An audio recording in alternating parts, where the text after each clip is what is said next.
Hello, and we have with us today Mr. Hemantha Punchihewa and Mrs. Surani Punchihewa, who are registered migration agents, and they specialize in Australian visas and immigration procedures. They have been in the practice for over a decade and have processed thousands of visas, and we're very happy to have them. Today we're going to be talking about, of course, we'll start off with Australia. Australia is one of the most sought after destinations for people to move, but there must be a reason, you know. There's obviously a reason people tend to like it a little bit more. So Surani, if you can just maybe talk to us about why Australia.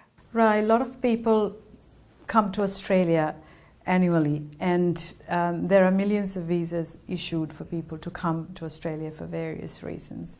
Some might come as tourists, students, parents visiting their children, and spouses joining, and for business purposes, and so forth. But what we are looking at today is why Australia in terms of skilled migration, why people make Australia their home opposed to other countries that has similar migration programs. I think few factors determine this. One of the main factors would be the economic situation in Australia. If you look at the past few decades, it has been consistently growing, and it stands at a very stable level even to date. So obviously if someone is moving to Australia and would want to live and work there, they're looking at their job prospects, the economic prospects, and so forth. So this is one of the main reasons. Australia has, looking at the migration program, Australian quota for immigration has been actually increasing. So at this point in time, it stands at 190,000. So one of the other reasons would be the safe environments in general. We are in a world that has lots of happenings, but when you compare Australia with the rest of the world, obviously you hear pretty much next to nothing. So we can confidently say the environments are safe, so people would like to live in that safe environments. And Australia is a multicultural society, and today about 200 languages are spoken within Australia. And that actually helps people to assimilate without fear, knowing that there's acceptance for their cultures, their beliefs, so what they bring from overseas is accepted without prejudice. So this is one of the key things very lately that even few surveys have said, the easiness of assimilation, the acceptance factor has been one of the main ones. And obviously some people would like to think that their children to be educated in that environment, and for some people health is a key thing that they look at coming into certain points in their life. So all of these factors taken into consideration gives Australia a better picture. And looking at the Australian cities, a recent survey has said, and continuously Australian cities has been on top of the list where most desirable places to live. So out of the top 10 in the world for our Australian cities, we talk about Melbourne, Sydney, Adelaide, and Perth. So amongst those four, Melbourne stands number one to be the most livable place on this planet Earth, and it has been consistently for the past 4 years. As much as we have here, I guess. So I mean, yeah, and there's so much, geologically that's much larger. So that's interesting to know about as to why people choose to go to Australia. But in terms of the visa, who can qualify to apply for a visa to Australia? Well, depending on what circumstances you have and what purpose that you want to travel to Australia, there are different type of visas. I mean, in a nutshell, if I explain, like you have the temporary visas, which allows you to go there to whatever the purpose that you are there for, then come back. For example, students, you go there, take advantage of that world-class education system, study, and then come back. Or maybe you are a visitor, you want to explore and see the beauty of Australia. More, I think we are talking about this permanently moving into Australia. If you look at that, there are multiple options available for someone to go and settle down in Australia under permanent residency. first of all, there's one option which is general skill migration, which when someone is a professional, qualified professional, they can go under this program. Or if you are a business person who has business skills, they go under business skills program. If you are married to an Australian citizen or resident, you may qualify under partner visa. Or if you have majority of your children living in Australia under permanent residency, you may qualify for parent visa. So there are different options depending on your circumstances. I mean, if you concentrate on the skill migration program, general skill migration program, who qualifies under that? People who has skill, good English, and preferably some work experience, and the age between 18 and 50. So there are certain criteria that someone to qualify for this program. If you fulfill those requirements, and your occupation obviously must be in demand. There are a list of occupation we call skill occupation list. Your occupation must be in there, and then you must fulfill those requirements, including the points test. Points are given for certain attributes. So if your current pass mark is 60, if you get that and satisfy those criteria, you may qualify for general skill migration program. Surani, would you like to elaborate on the skilled migration requirements also? Is there anything you'd like to add on to that? Well, primarily you need to fulfill the basic criteria for your occupation to be on the skilled occupation list. That comprises of, we're talking about the combination of skilled occupation list and the CSOL, about 400 occupations. And secondly, the age factor, you have to be between 18 and 50.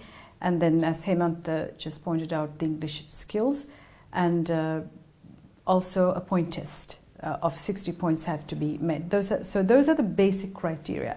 Now, having met the basic criteria does not mean you will actually meet the migration criteria. So that could depend upon various factors, such as, particularly when we look at the point test, your age factor, your qualification, the work experience, and so forth. So how you qualify with 60 points becomes a crucial factor. And then meeting the 60 points, what visa subclass would you qualify for is another factor. So all of these things have to be looked into concurrently, not separately.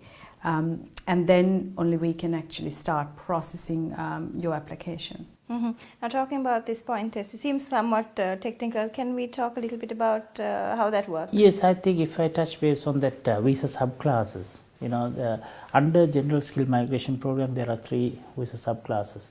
We call them 189, which is skill independent, then 190, skill sponsored, and 489, sponsored professional visa.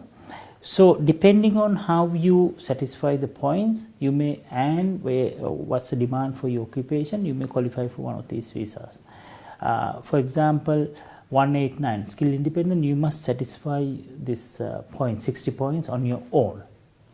And then for 190, you can obtain a sponsorship from one of the state or territory government, which means when there's a demand for that particular occupation in that territory or that state government area, they will sponsor you for that particular occupation.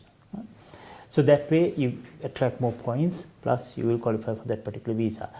How these 2 visas are permanent residency. You get permanent residency from day one. The other option is 489, which again needs a sponsorship.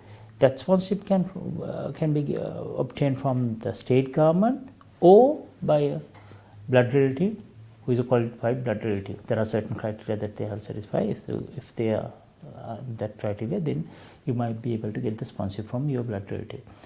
That visa, however, is a provisional visa, which means it's given for 4 years. Out of that 4 years, you must live in Australia for 2 years and work 1 year out of that 4 years. Then you are eligible for the permanent residency. So those are the 3 subclasses that are available, visa classes that's available. But anyway, for all these subclasses, pass mark is 60, and you must satisfy those criteria as mentioned earlier. Would you like to elaborate on the point system itself within the subclasses? You mentioned this, the pass mark is 60 for all three, but maybe a little more elaborately on how this 60 is made up. Okay, so we take the first factor as the age to be between 18 to 25, scoring 25 points, and then between 25 to 33 you have 30 points, which is the maximum amount of points that you can score, and after that 33 to 40 you have 25, then after 40 to 45 15. Although one qualifies up to 50 years, so no points can be scored after 45. As the age goes up, the points reduce. Then the second factor is your qualification. It is given on the merit basis. If you have a diploma, 10 points, a degree or an honours degree, a master's degree, 15, and a PhD would attract 20 points. So that's very straightforward in that sense. Then you have the work experience points, which could be straightforward in a way, but when you analyze the cases into depth, sometimes it could be a bit more complex than what you think. So basically speaking, if someone has over 3 years of post-qualified work experience, and that will attract 5 points.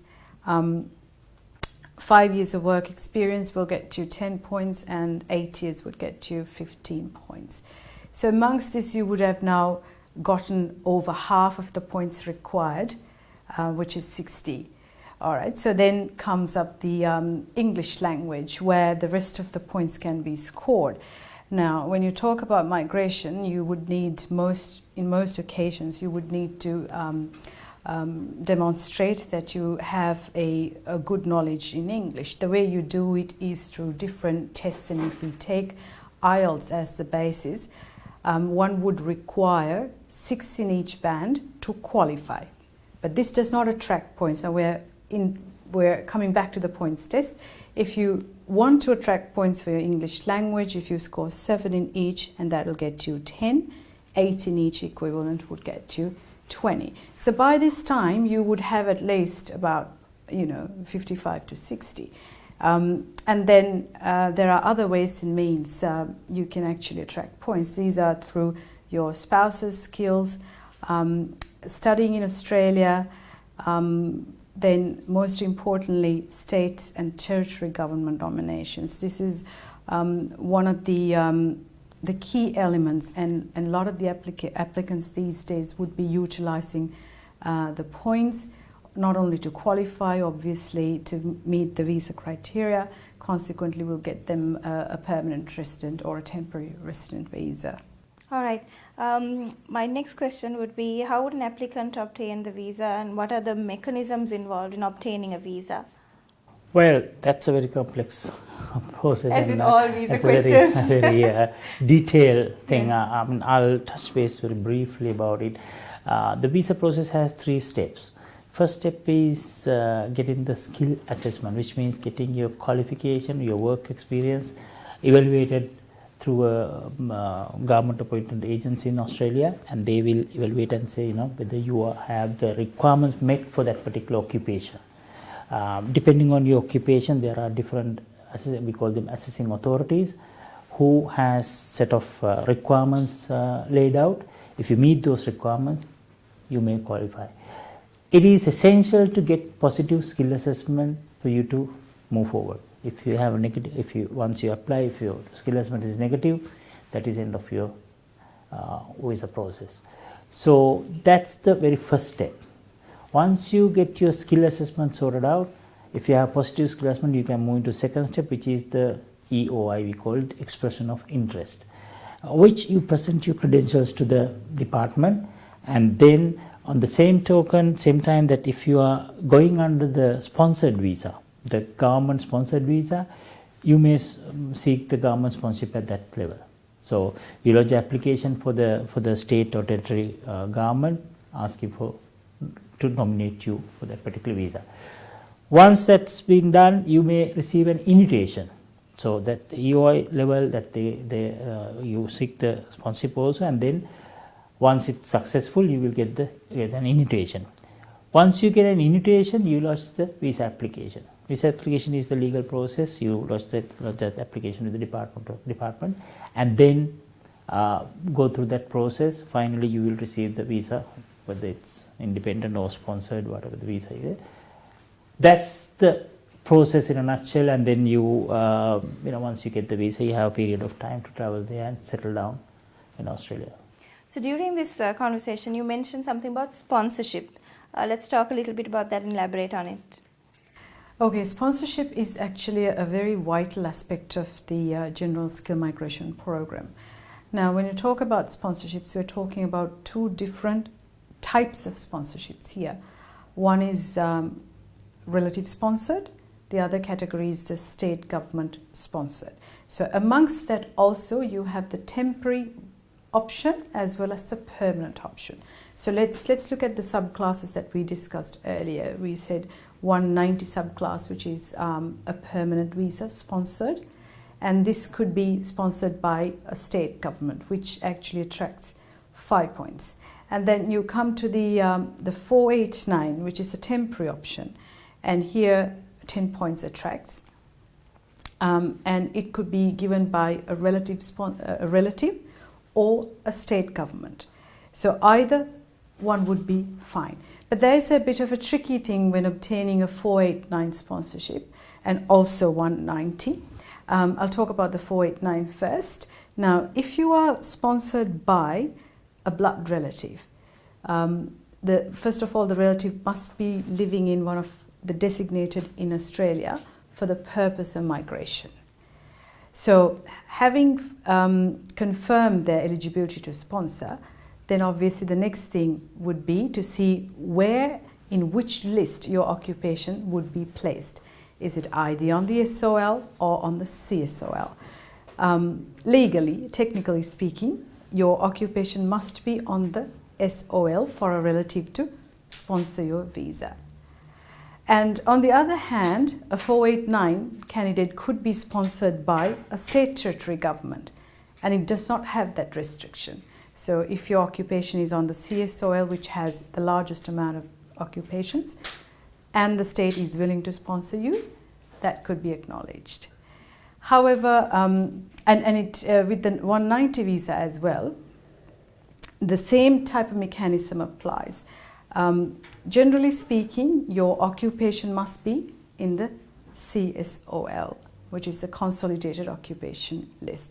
But in reality, a lot of these occupations that are in the SOL would be sponsored by a state government for permanent visas as well as temporary visas. So this is actually a bit of a complex situation, and the mechanism to obtain the sponsorship could be a bit cumbersome. The reason for that, Rai, is each and every state territory government will have their own list of occupations specified, and this factor actually depends upon the economic situations, the industries that the state and territory government has, and so forth. So each time, generally on the 1st of July, there is a big release of the migration quotas. With that, the state territory governments will start releasing their list. But it doesn't confine to that time period. They constantly review their requirements and place new occupations into their list and sometimes take them off. And it works on a quota system, so to make it even more complex. And once the quota is completed, then obviously you may have to wait for another opportunity to arise. So the state government, while the state government territory nominations make a huge part or play a huge part in the migration program, it can be a bit complex than somebody would be generally thinking. It looks a bit easier on the surface, but then again, when you actually put that into practice and try and obtain it, sometimes you may encounter certain difficulties. So it's important to talk to someone who has that knowledge and the expertise, and obviously you can obtain a lot of information from the state governments themselves. They're quite helpful, and often it is good to speak to a migration consultant who has that overall knowledge about the whole process. Yeah, we mentioned the words complex and technical quite often within this interview. So really you do need someone who has the ability and the knowledge to do this. So with that comes my next question. Who can give the kind of formal assistance for this kind of visa process? Well, legally someone who is registered with the Australian Migration Registration Authority can give this assistance.